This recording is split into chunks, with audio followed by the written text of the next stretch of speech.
Plaintiff Cheryl Palmer says last year while she was working from her home, a vehicle crashed through her living room.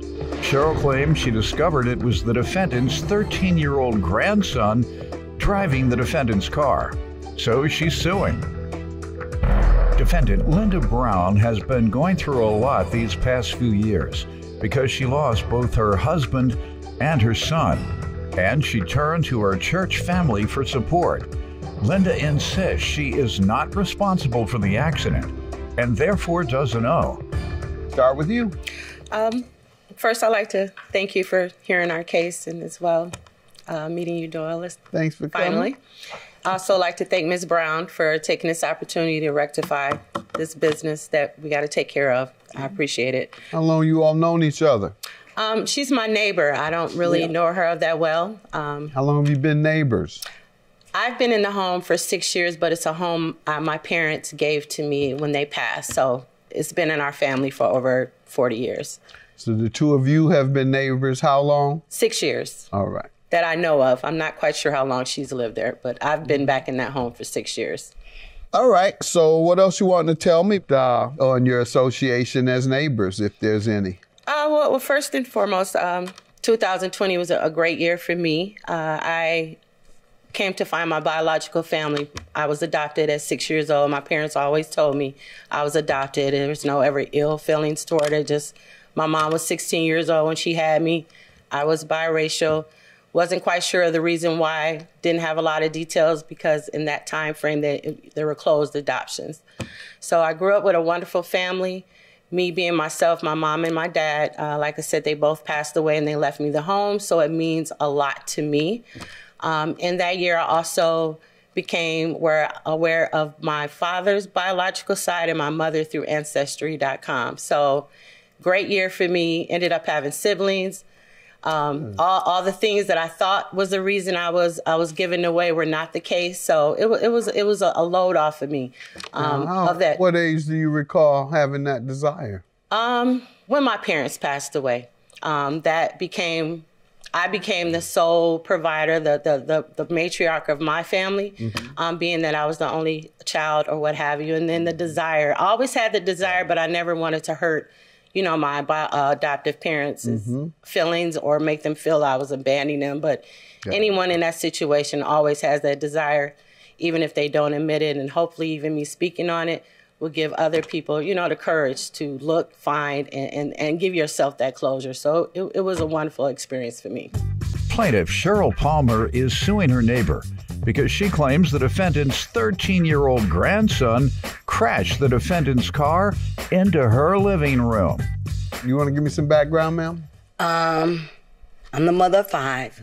I've been in my home for only 3 years. Unfortunately, today is the day of my husband's anniversary. He died on today. I was married to him for 36 years. I have 4 children. One of my sons died. February the 22nd, 2018 is when he passed. 4 months after he passed, my husband passed. So I've been dealing with a whole lot in these past 3 years.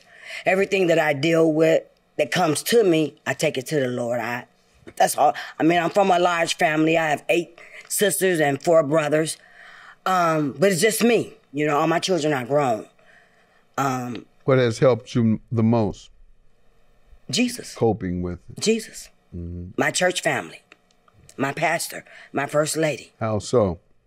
The encouragements that they give me. How do they do that? How does that come to you when you're at the church and yes, kind of going to the front of the how? Well, they counseled me, because I had told them, I said, Pastor, how can you come to church and you leave church and you still broken? You still what? Broken. I left church and tried and went to try to commit suicide. I said, I was married to this man for 36 years. That was my soulmate. So you can't tell me you know how I feel because you don't know how I feel. You still got your wife. You still got your child. I've lost a child. I've lost a husband. Even though I have all those siblings, they have their own family. Can't nobody help me but Jesus. God bless you. Property damage, you want to get to that? What you suing it for today? The incident that we're here in regards to happened on August 20th, 2020 at 2:37 p.m. At that time, I was still working at home due to COVID. Had just come upstairs, opened my curtains, let some air in, get a snack or what have you, and go back downstairs where my office is. As soon as I turn to go back towards the basement, I hear a loud explosion. So in my fear, it was an instant scream. I jumped, I turn around, and I see a vehicle in my living room. So at that time, I run to the window, and I see a child behind the wheel. So instantly, my first instinct is to, oh my gosh, call the ambulance, the police. I hope they're not hurt. I hope he's not hurt. So in turn, all I can think of is this is my family home. The little inheritance that I had, I've redone the whole house. This is something I want to keep in our family. Not only it was given to me, but for my children that are grown as well. It was just total chaos. So in turn, when the police came, what have you, they took a police report that I have in front of you now. I believe that is page 1. There's also pictures of the damages on page 2 and 8 through 16. In turn, learning it was Mrs. Brown's car. And the police, in turn said that there was no car insurance on the vehicle. How old was the child? He was 13 at that time.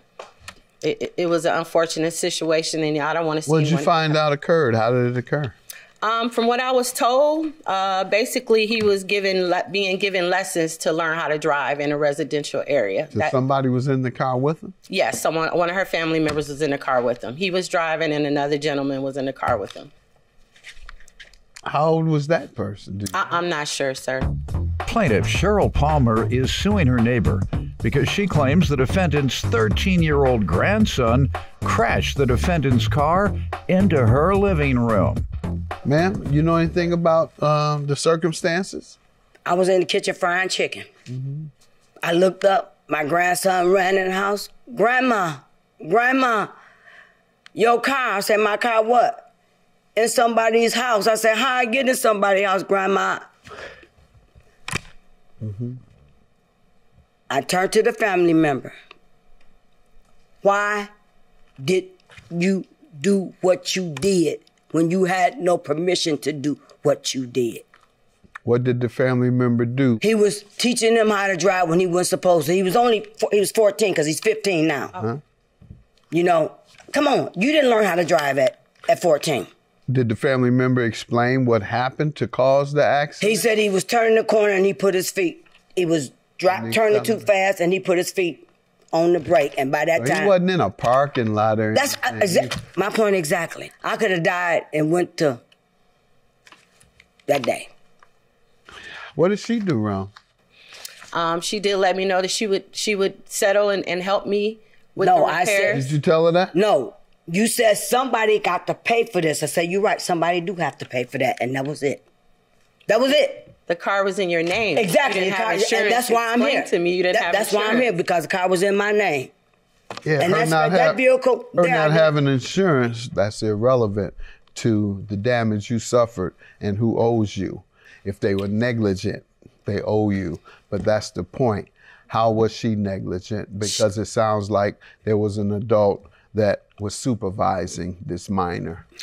She basically came to me as, I know I'm responsible for this, and I will take care of this. You're lying. No, I didn't. Evidence of that? No, I don't, sir. Unfortunately, I don't. But we sat. She told me background on things she's going through. So the person wasn't discussed, the adult who was in the car supervising, that his name never came up? Oh, it definitely came up, absolutely. But again, she told me she had custody of her grandson. No, I did not tell her. Quiet, ma'am. Her grandson lives with her. She has custody of him. Why didn't you sue the other person, the person who was in the car supervising? Because the car is in her name, and at that time... Some lawyer told you to do that? No, not at all. Well, you keep saying the car is in her name, and that's not the law. The law isn't because of the car in the name. The law is based on negligence. And in this case, the adult who was in the car supervising was negligent, and that's who owes you. So I'm going to have to dismiss your case. Now, you can keep quoting the law to me all you like, but I've just told you the law is not based on who owns it. It's based on the negligent act. If you own a car, somebody takes it and they commit a crime in that car, the owner is not responsible for the crime. The criminal is responsible for the crime. So you have to sue the other person. Have a good day. Claim dismissed. We've tried to make a remand on this, and you know that you're responsible for it. It's your vehicle. But I'll do what I have to do. They've seen the damage to my home. Well, right is right and wrong is wrong. And you see, and my grandson is damaged. Not a problem. It won't be a problem. It won't. And I want God to bless you. I hope you get everything that you're looking for. I wish you get it.